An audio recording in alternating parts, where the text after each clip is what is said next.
Dalam surat terbuka Anda, somasi terbuka Anda pada Presiden Jokowi, Menteri Kesehatan, dan Menteri Perdagangan dituliskan, Aliansi Organisasi Masyarakat Sipil ini mendesak Presiden Jokowi, Menteri Perdagangan, dan Menteri Kesehatan untuk segera mengendalikan harga, memastikan ketersediaan oksigen dan tabung oksigen, serta memastikan distribusi dalam waktu 7 hari.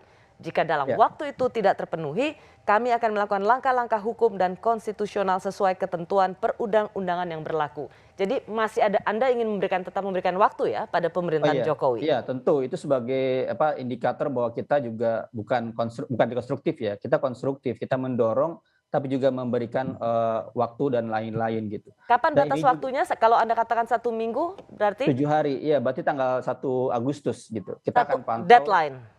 Iya, deadline-nya kita akan pantau seminggu ini bagaimana perkembangannya. Kemarin juga Pak Menkes sempat kontak gitu untuk bertemu. Kami bilang bertemu jangan searah. Kalau cuma sosialisasi program doang, kami nggak mau. Oke, Tapi Bung kita Isnur, harus berdata. kalau kita di lapangan misalnya tadi kita contoh soal antrian di penyediaan tabung gas di Matraman, Jakarta, sudah tidak ada ngantri lagi. Apakah itu sebuah situasi yang cukup ideal untuk menggambarkan tidak ada lagi kelangkaan tabung oksigen? Ini berhubungan juga Mbak Rosi dengan angka positif atau yang naiknya itu berhubungan. Jadi sepanjang pemerintah PPKM-nya ketat, kemudian angka yang positif itu turun, maka kebutuhan oksigen juga mungkin akan turun. Jadi itu berhubungan terus-menerus. Kita akan pantau kedua-duanya. Kami nggak hanya mantau tentang bagaimana oksigen terlayani di tiap-tiap rumah sakit, dan bukan hanya di Jakarta Mbak Rosi.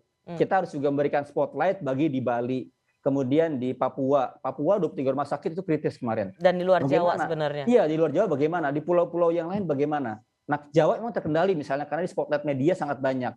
Nah, kita saat ini juga memberikan ruang perhatian bagi teman-teman di luar Jawa. Ya. Seperti itu. Coba kita contoh ke Mbak Fevi di Jogja. Bagaimana Anda melihat realitas di lapangan saat ini? Kebutuhan, supply dan demand tabung oksigen.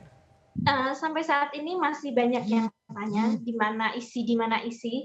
Artinya teman-teman isoman di rumah masih banyak yang membutuhkan, dan yang sangat perlu diperhatikan tidak hanya oksigen, tapi perlengkapan-perlengkapan yang mendukung seperti regulator dan selang oksigen ini yang masih langka dan harganya 10 kali lipat dari sebelumnya. Ya, Mbak, kalau di Jogja itu tadi kan saya tanya tuh ke Pak Herianto soal harga, ternyata harga sama, hanya nunggunya aja. Kalau di Jogja berapa sih harganya, yang karena pas kan sebenarnya hukum ekonomi aja, kalau langka ya pasti harganya pasti tinggi. Kalau di Jogja pantauan Anda, berapa mereka kemudian berani menjual tabung oksigen? Isi ulangnya yang dulu itu sekitar 35.000, kemudian kemarin ada serempak sekitar 50.000. Dari 33.000 ke 50.000 hanya isi ulang ya? Ya, kemudian ada 1-2 yang sekarang ini menjual 100 sampai 120.000. Hanya isi ulang? Hanya isi ulang. Kalau tabung yang tadinya sekitar 800.000, sekarang satu set itu di atas 5 juta. Hah? Berapa? Di atas 5 juta. Yang sebelumnya?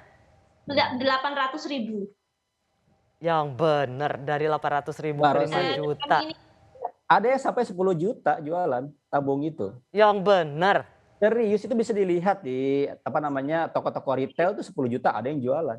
Berarti kalau tadi, makanya saya mau tanya tadi kan ke Pak Herianto kan, bahwa hanya ngantri, dan itu sebenarnya ya bagus sekali kondisinya ngantri tapi harganya biasa, karena itu ilmu ekonomi dimanapun berada kan, supply-nya jarang, demand-nya tinggi, pasti orang akan cari untung sebanyak-banyaknya.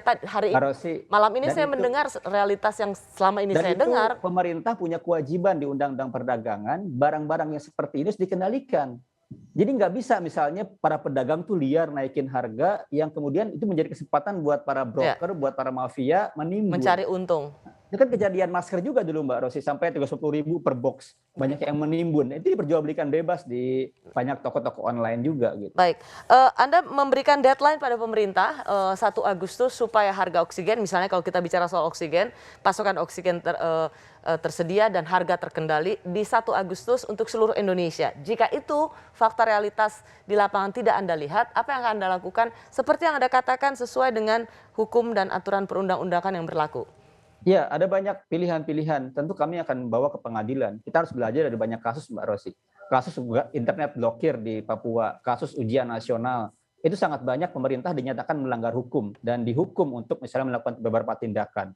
Jadi ini problem serius karena semakin banyak Presiden Pak Jokowi diputus melanggar hukum, berarti menandakan bahwa pemerintahan semakin tanda kutip ya tidak pada konstitusional, dia melanggar prinsip negara hukum. Meski Anda juga akan bersikap adil ketika tanggal 1 Agustus seperti deadline yang diberikan oleh Koalisi Masyarakat Sipil, ketika ketersediaan oksigen itu ada, harga juga terjangkau, maka Anda tidak akan melanjutkan somasi terbuka itu. Fair enough? Ya, tentu kita harus pertimbangkan itu juga.